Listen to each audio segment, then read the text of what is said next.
Sir आज एक simple सी बात समझना, मेरे को एक फॉरेन करेंसी से पेमेंट आता है हर महीना, बताओ कौन सा? मेरे को एक फॉरेन करेंसी से हर महीने एक पेमेंट आता है, गेस करो कौन सा? सर मेरे को पैसा आता है हर महीने यूट्यूब का। फॉर एग्जाम्पल मेरे को यूट्यूब का पैसा आता है, फॉर एग्जाम्पल यूट्यूब का जब मेरे को पैसा आता है, प्लीज मेरी बात ध्यान से सुनना सर यूट्यूब से जब पैसा आता है ना, प्लीज इधर देखो राजा, यूट्यूब मेरे को पैसा कैसे भेजता है? यूट्यूब मैंने HDFC बैंक अकाउंट मेरा दे रखा है, वो डॉलर में भेजता है।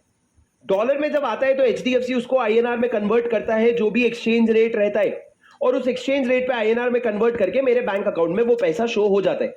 पर सर जब भी ऐसा कोई पैसा आता है ना, तो एक डॉक्यूमेंट बनता है जिसका नाम है इनवर्ड रेमिटेंस।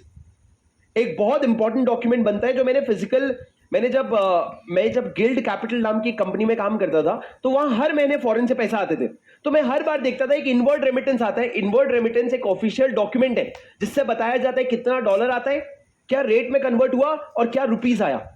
तुमको दिखाऊं एक इनवर्ड रेमिटेंस, अमाउंट छुपा के दिखाऊंगा।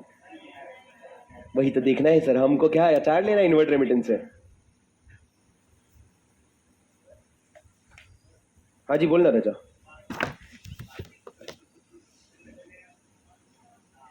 क्या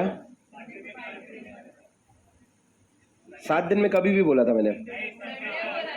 तो संडे तो मेरी क्लास नहीं है, पार्टी गई छू छू छू। भागो, क्लास भी नहीं पार्टी भी, पागल हो।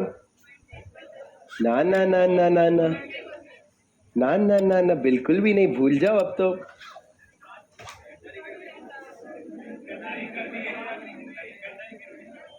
एक सेकंड रुक जाओ बस।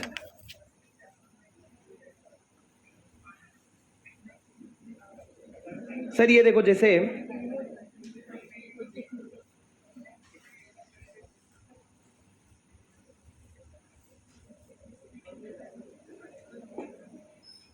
देखो स्क्रीन पे सर, ठीक है, सबसे कम वाला दिखाएंगे तुमको। ये देखो सर, ये देखो जैसे ये HDFC बैंक अकाउंट है, यहाँ पे आप देख सकते हो certificate for foreign inward remittance, certificate for foreign inward remittance. जहां पे अगर मेरे को पैसा आता है तो यहाँ पे इन्होंने क्या कर रखा है, इन्होंने भेजा है डॉलर में, और ये डॉलर में इन्होंने क्या दे रखा है, कन्वर्जन रेट लगा रखा है, और इसके बाद इन्होंने मेरे को टोटल अमाउंट दे रखा है। इस तरीके से क्या इनका GST, ये पूरा इनवर्ड रेमिटेंस सर्टिफिकेट आता है। इनवर्ड रेमिटेंस सर्टिफिकेट सर, जब भी फॉरेन से पेमेंट आएगा ना, इनवर्ड रेमिटेंस सर्टिफिकेट मैंडेटरी है। हाँ मैं दिखाता हूं, तो कैलकुलेट क्या करेगा, ये देख 16,000 रुपए, एक महीने का चिंदली भर का 16,000 रुपए। ठीक है, मेरी बात सुनो, तुम्हारा पार्टी इससे ज्यादा है सर। ये सबसे मैक्सिमम है, पता है तुमको, मैक्सिमम वाला ही है सर। ये देखो, जैसे तुम लोग मेरे कभी भी वीडियोस देख लेना, तुमको ऐड नहीं आएंगे, और जब तुमको ऐड आएंगे ना तो समझ नहीं आएगा। तुमको जब ऐड आएगा ना तो समझ जाना यूट्यूब तुमसे वो सब्सक्रिप्शन के लिए तुमको ऐड देता है।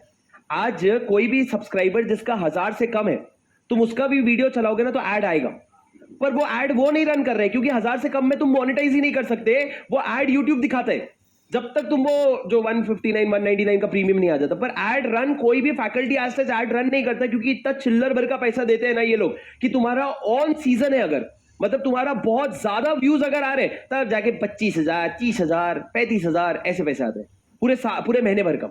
ये कब, जब पीक पे हो तुम्हारे। उससे अच्छा तो ऐड हटा दे, बच्चे ज्यादा खुश हो जाएंगे। ठीक है, तो मेरी बात सुनो, वो बच्चों की पार्टी है, वो तो तेरे पार्टी के पैसे उसमें गए। ठीक है, सुनो मेरी बात, इधर देखो please please please. Sir inward remittance mandatory है, ऊपर क्या लिखा है, अगर इनवर्ड रेमिटेंस नहीं आया, where payment is received without inward remittance, तो हम ये मानेंगे ही नहीं बैंक से आया है, हम ये मानेंगे ही नहीं बैंक से आया है। कल को अगर मेरे HDFC अकाउंट में यूट्यूब से एक पैसा आया और मैंने अगर RBI को ये नहीं प्रूव कर पाया कि इसका इनवर्ड रेमिटेंस कहां है, तो वो बोलेगा तूने ऑथराइज्ड पर्सन से नहीं लिया। अबे पर बैंक में बोले नहीं भैया, इनवर्ड रेमिटेंस मैंडेटरी है, where payment is received without inward remittance deemed received through other than authorised person. आप ऑथराइज्ड पर्सन के अलावा कहीं से लिए हो ऐसा मान लिया जाएगा। कहने का तात्पर्य यह है कि इनवर्ड रेमिटेंस जो होता है वो बेहद इंपॉर्टेंट होता है। सर यहीं तक रखेंगे, मेरी बात ध्यान से सुनना प्लीज। इधर देखो राजा, एक बार प्लीज आप लोग एक बार आंखें बंद करो, 4 मिनट चाहिए मेरे को, प्लीज अपनी आंखें बंद करो सर। 3 2 1 आंखें बंद करो। मैं जो भी इलस्ट्रेशन आपको बताया ना वो वापस से आपको क्लीन तरीके से बताऊंगा, पर जो ऑनलाइन वाले बच्चे हैं और जो ऑफलाइन वाले बच्चे हैं कि सर पॉइंट नंबर 4 समझा दो, पॉइंट नंबर 6 समझा दो, सारा समझाऊंगा, पर मेरी बात एक बार ध्यान से सुनते रहना। 4 से 7 मिनट लगेगा, सुनते जाना। सर आंखें बंद, 3 2 1 स्टार्ट।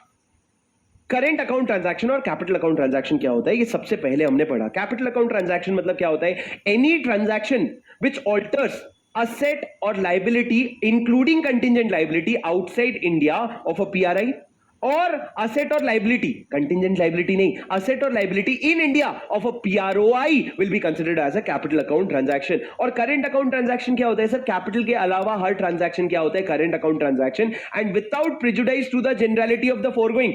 इसको हैम्पर किए बिना चार ऐसे ट्रांजैक्शन है जिनको हम कैपिटल करंट अकाउंट मान लेते हैं। सबसे पहला payment with respect to foreign trades, मतलब आपकी कोई भी खरीदी बिक्री है, इंपोर्ट एक्सपोर्ट है, उसका पेमेंट को हम करंट अकाउंट मानेंगे। दूसरा शॉर्ट, मतलब पहले में ही second point, short term banking and credit facility. अगर आप शॉर्ट टर्म बैंकिंग मतलब ओडी, ओवरड्राफ्ट, कैश क्रेडिट ये सब ले रहे हो और शॉर्ट टर्म है यानी कि 6 महीने से कम है, तो उसको हम क्या मान लेंगे, करंट अकाउंट ट्रांजैक्शन मान लेंगे। दूसरा सर, अगर आपने कोई लोन लिया है तो उस पर इंटरेस्ट का पेमेंट, अगर आपने कोई इन्वेस्टमेंट किया है तो उस पे आने वाला इनकम, ये दोनों को भी क्या माना जाता है, ये दोनों को करंट अकाउंट ट्रांजैक्शन। उसके अलावा सर आपके स्पाउस के, पेरेंट्स का और चिल्ड्रन का लिविंग एक्सपेंस जो बाहर रहते हैं वो भी करंट अकाउंट ट्रांजैक्शन। और आपका कोई भी फॉरेन ट्रैवल है, एजुकेशन है, मेडिकल का खर्चा है, खुद का या स्पाउस, पेरेंट, चिल्ड्रन का, वो सारा खर्चा क्या मान लिया जाएगा, करंट अकाउंट ट्रांजैक्शन मान लिया जाएगा। अब मैंने कुछ एग्जांपल्स दिए थे, जिसमें पहला एग्जांपल ये था, मैंने मशीन खरीदा, मशीन को खरीद के इंडिया ले आया और कैश में पेमेंट किया, ना तो मेरा असेट बना ना मेरी लायबिलिटी बनी, ये बनता है आपका करंट अकाउंट ट्रांजैक्शन।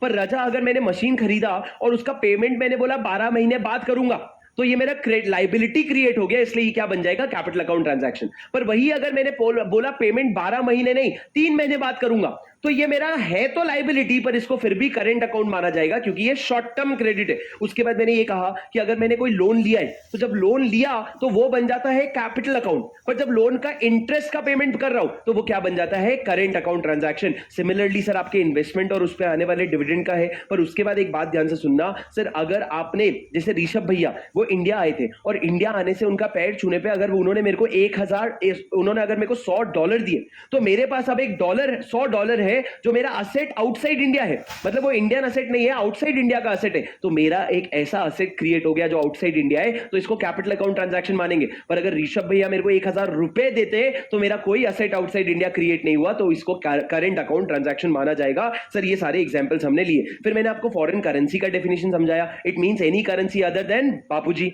उसके बाद मैंने आपको फॉरेन एक्सचेंज का मतलब समझाया, जिसमें फॉरेन करेंसी तो आता ही आता है, पर दो पार्ट में डिवाइड करके और दो चीजों को इंक्लूड किया हमने। सबसे पहला आपका डिपॉजिट्स, क्रेडिट्स और balance payable in foreign currency. कोई भी डिपॉजिट, कोई, फिर से बोलो मेरे साथ, कोई भी डिपॉजिट, कोई भी क्रेडिट या कोई भी बैलेंस पेबल है इन एनी फॉरेन करेंसी। और दूसरी तरफ आता है आपका ड्राफ्ट, ट्रैवलर्स चेक और उसके बाद लेटर ऑफ क्रेडिट्स और बिल्स ऑफ एक्सचेंज, जिसमें फॉरेन करेंसी इन्वॉल्व है। तो ये सारे क्या हो जाएंगे सर, ये फॉरेन एक्सचेंज हो जाएंगे। और लास्ट में फॉरेन सिक्योरिटी समझा। Foreign security means any share, stocks, bonds, debentures etcetera which is denominated in foreign currency, which is denominated in foreign currency. Sir ये बात ध्यान रखना, अगर रिडेम्पशन या रिटर्न इंडियन करेंसी में होगा पर डिनोमिनेशन अगर फॉरेन करेंसी में है, तब भी उसको क्या माना जाएगा, फॉरेन सिक्योरिटी माना जाएगा। और वो फॉरेन सिक्योरिटी इंडियन कंपनी है या नॉन इंडियन कंपनी है, उससे फर्क नहीं पड़ता। उसके बाद सर आप लोगों ने पढ़ा एक सेक्शन जिसका नाम है सेक्शन नंबर 3, जो कहता है डीलिंग इन फॉरेन एक्सचेंज, जिसको हमने लास्ट में 4 पार्ट में डिवाइड किया। हमने कहा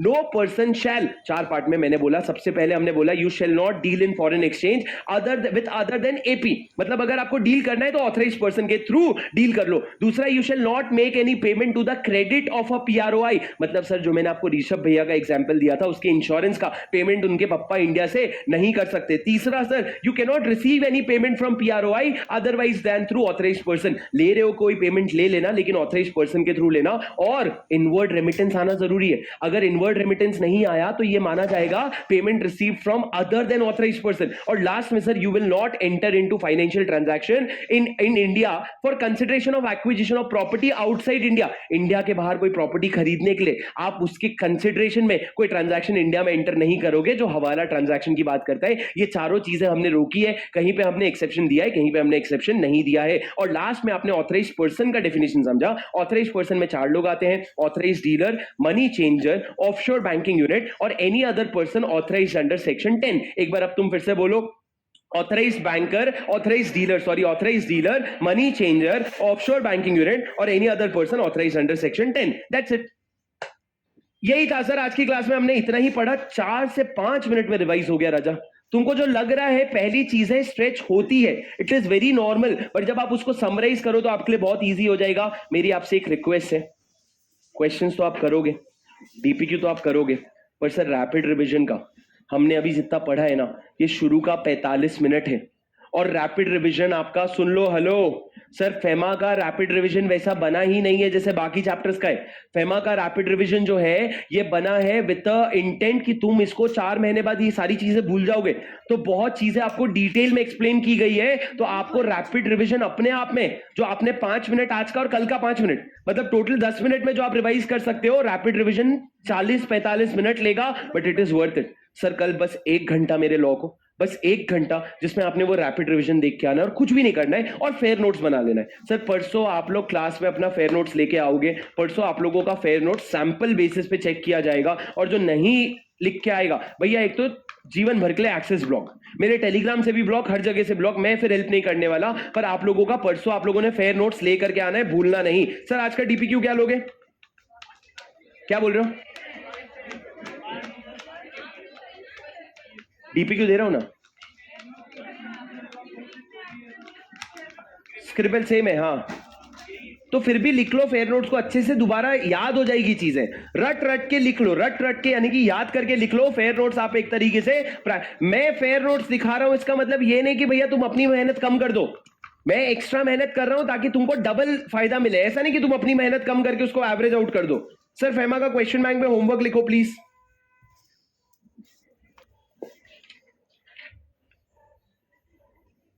मेरे को लगता नहीं वैसे आपको ये होमवर्क कर पाओगे, क्योंकि आपके सारे क्वेश्चन शेड्यूल्स के हैं, जो हमने आज पढ़ा नहीं पढ़ पाए, पर चलो ठीक है, पर आपके सारे क्वेश्चन शेड्यूल के हैं। सर क्वेश्चन नंबर 8 आपका होमवर्क, क्वेश्चन नंबर 9 आपका homework, question 8, question 9, question 12, 8, 9, 12। Sir 8, 9, 12 में से क्वेश्चन नंबर 8 जो है वो आप लिख करके आओगे,